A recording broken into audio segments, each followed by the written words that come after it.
I'm a mom now. Like, I can't believe it.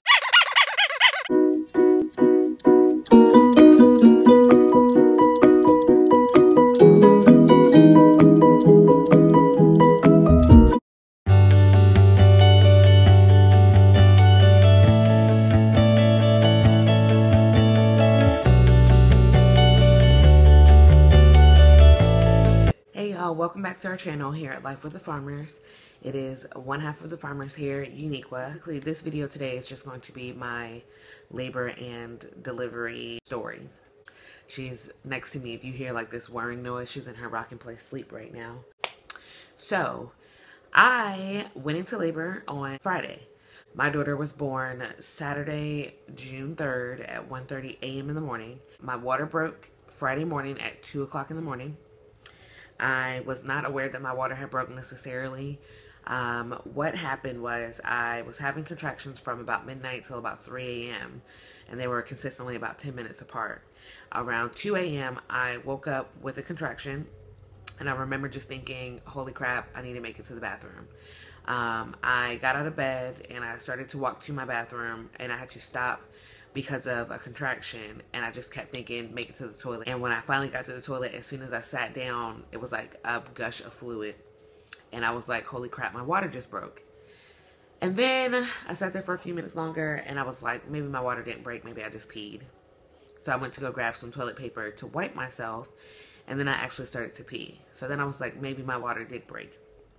However, this particular day, my sister, who was in town from Korea, was watching my nephew, and Traniece had to be to work at 7 o'clock, an hour away, which means she had to wake up at 6.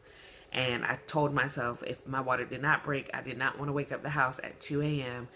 to rush everybody off to the emergency room, for Traniece to miss work, and for my nephew to be sitting in the hospital. So I just went back to sleep after about 3:30, once my contractions kind of let me go to sleep as best as possible. I woke up at 7:30 Friday morning and Traniece was still in bed. And I was like, Traniece, you're late for work. You're supposed to be there now. You should probably get up and get moving. From about 7:30 to 8:30, my contractions were about 9 minutes apart. And so I finally told Traniece around 8:30, she was almost at work. I was like, hey, by the way, I think my water broke this morning. She was kind of upset, being that I didn't tell her when it first happened, but I explained to her why, and she understood. From about 8:30 till about 10 o'clock, my contractions were about 7 minutes apart. So I remember texting my mom around 9, telling her that I thought my water had broke, and I thought I was going to head to the emergency room later. And she said something along the lines of, if your water had broke, you would have known. And I was like, no, not necessarily the way it happened, whatever. 10:30, I got out of the bed, and I went and took a shower. My sister had dropped my nephew off at daycare, and my contractions were about 7 minutes apart. So at this point, I decided, I probably should go ahead and get ready to head towards the hospital, being that, like I said, from midnight to 3, my contractions were 10 minutes apart, and I hadn't slept, and I thought my water might have been broken, and then my contractions were consistently getting closer together. Around 11, my sister and I, we went to go get breakfast at Dunkin' Donuts, because I decided if I was in labor and I was heading to the hospital and I was admitted, I probably should eat something, have something on my stomach. We arrived at the hospital around 11:30. We got up to the triage on the labor and delivery floor. They checked my cervix, and I was 2 centimeters dilated and 50% effaced. And they did a swab test to see if my water had broken. I was scheduled to be induced Saturday at 5 o'clock. Anyway, so I asked the nurse, I said, hey, if my water didn't break, can I just stay in here anyway? Instead of having to come back tomorrow, I'm scheduled for the inducement anyway, might as well just stay. She said that they probably could do that, but it would just depend on the doctor that was coming on. She was like, we can see if that'll work. She went to look down at the test to see if my water had broken and was like, well, you're staying anyway, your water definitely broke. Around 12:30 in the afternoon, I finally got moved to my actual labor room. Around 1 p.m., Traniece finally got to the hospital. 2 o'clock in the afternoon, the nurse came into my room and said to me that they were going to have to start me on Pitocin soon, being that it was going on 12 hours and I wasn't making any significant progress in my labor. I asked if I can wait to start on the Pitocin. I didn't want to quite do it quite yet. And she let me walk around the hospital and sit on a birthing ball for about an hour.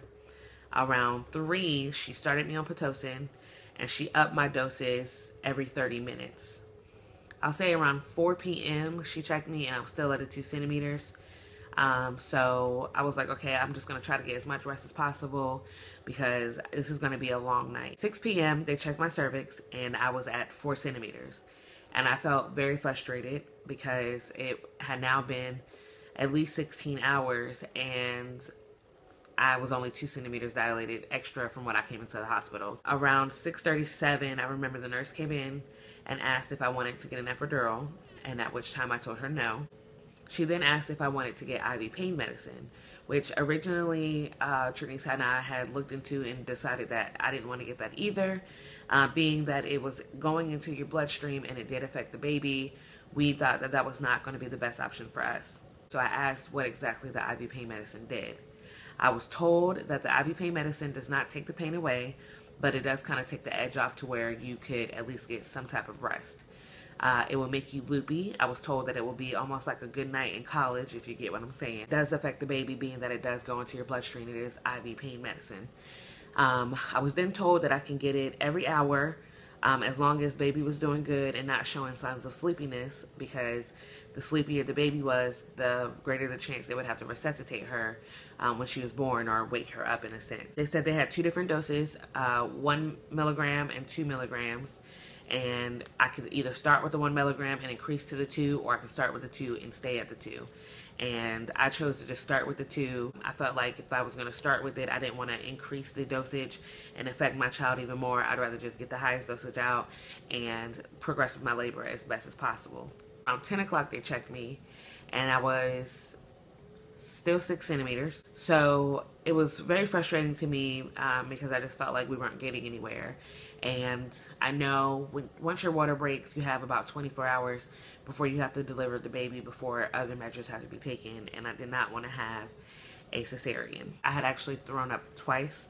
So they also gave me some nausea medicine, which that actually made me very drowsy. So on top of the loopiness from the IV pain medicine, the nausea medicine made me so drowsy. So I pretty much slept through all my contractions. Not that I didn't feel them at all, because I still felt them very much so, but I was able to sleep through them. But I remember waking up at 12:30 in the morning, and I just sat up in bed and I said, I need to push. I feel like I need to push. And my mom went and got the nurse. The nurse came in and asked me, do you feel like you need to push just on the contractions or throughout the whole thing? And I said, it's just on the contractions. I just feel like I need to push. So she told me to just breathe through them, and she was going to check my cervix to see how far dilated I was, and we would go from there. She checked my cervix. I was 9 centimeters.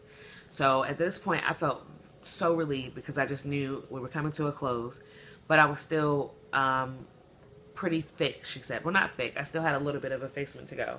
I was 9 centimeters dilated, but I was 90% effaced. So I couldn't quite start pushing at that moment because you need to be 100% effaced and 10 centimeters dilated. Around 1 o'clock, I remember saying, I need to push like really bad. Like at that point, my body was almost like pushing on its own. I literally could not control my body pushing on its own. So they went and got the doctor, and I felt like it took them forever to get the doctor in the room. But while someone was getting the doctor, I had one nurse have me do 2 practice pushes. And I remember they were like, hurry up and get the doctor because she's moving this baby pretty fast. So the doctor came in. He had me do another practice push, and he was suiting up. Everybody was getting ready. I genuinely pushed 4 full pushes and 2 like small pushes because I was pushing and he had me stop. Her cord was wrapped around her neck. And then I was pushing too fast at one point. 6 pushes, if you will, but really just 4 pushes. Not even 15 minutes later, and my daughter was born. I didn't tear. I didn't have an episiotomy, didn't have a cesarean, didn't have an epidural. She came out clean as a whistle. She came out so clean that when they put her on my chest to do skin to skin, I thought they had already cleaned her off. And my placenta came out not even 5 minutes after she was born. I'm a mom now. Like, I can't believe it. She is absolutely beautiful. She is very, very great at sleeping. We are breastfeeding only. We have gone to her first pediatrician appointment already. When she was born, she was 7 pounds, 4 ounces, 19 and 3/4 inches long. Her head was 12 and 1/4 inches, and her chest was 12 and a half. We left the hospital. She was down to 6 pounds, 12 ounces. And at her first pediatrician appointment 2 days later, she was at 6 pounds, 6 ounces. So they had us come back 2 days later to make sure that she was gaining weight and to make sure we didn't need to supplement her with any formula. And at that appointment, she was 6 pounds, 8 ounces. So she did gain 2 ounces, which it was 2 days after that appointment, and they said they wanted her to gain about an ounce a day. So we're right on track. I do have to go back to get her weight rechecked to make sure that she's gained another couple of ounces. We have adjusted well to being at home. Brownie has adjusted very well to her. She almost pays her no mind at all. So we're just very happy and very blessed. I'm not showing her on any social media, so if you haven't noticed that on our Instagram, our Snapchat, or our Twitter, we're not showing her face quite yet. We're just taking this time as new moms to really enjoy her to ourselves. Of course, we have taken lots of pictures, so don't worry. Once we start posting the pictures, they will begin to flood. However, right now, we just want to take this time to just really enjoy her to ourselves before we put her on the internet. You know, people are kind of crazy out there. We're trying to just let the newness wear off, I guess, if you will. But she's so beautiful, y'all. I mean, you'll see. She's just so beautiful. She's so precious. Let me talk about her developments in the first week. We had some breastfeeding latch issues with the left side due to an inverted nipple, but we have a nipple shield that we use. I don't know if you can see. It almost looks like a pacifier, but it's just a plastic covering that goes over my nipple that she can latch onto, and it draws my nipple out. So what we've done now is we've latched her on with that. We'll feed her for about 10 minutes just so she can get that hind milk, and then I'll get her latched off and then try to latch her to my nipple. And if that doesn't work, I just put the shield back on and continue to feed her. She feeds for about 30 minutes on each breast. Sometimes she'll eat for 30 minutes on one side. I'll burp her, put her down for 20 minutes, and then she'll wake back up and feed for about 15 minutes on the next breast. Sometimes she will feed for 30 minutes on one breast and then sleep for a couple of hours. So then I'll wake her up and start her on the next breast. If I feed her for 30 minutes on one side and she feeds for about 15 on the other, then I'll start her on that 15-minute breast for the next feeding, which will be about 30 minutes, or 15 if she's not too full, depending on what time it is when she wakes up. She has found her hands, so she's started sucking on her hands whenever she's kind of fussy and I haven't gotten to her fast enough. She definitely knows who her mommy is. She calms right down most of the time when she's on me. I'm not sure if it's just soothing for her because she's very used to me. But with her mama, Traniece does not put her down.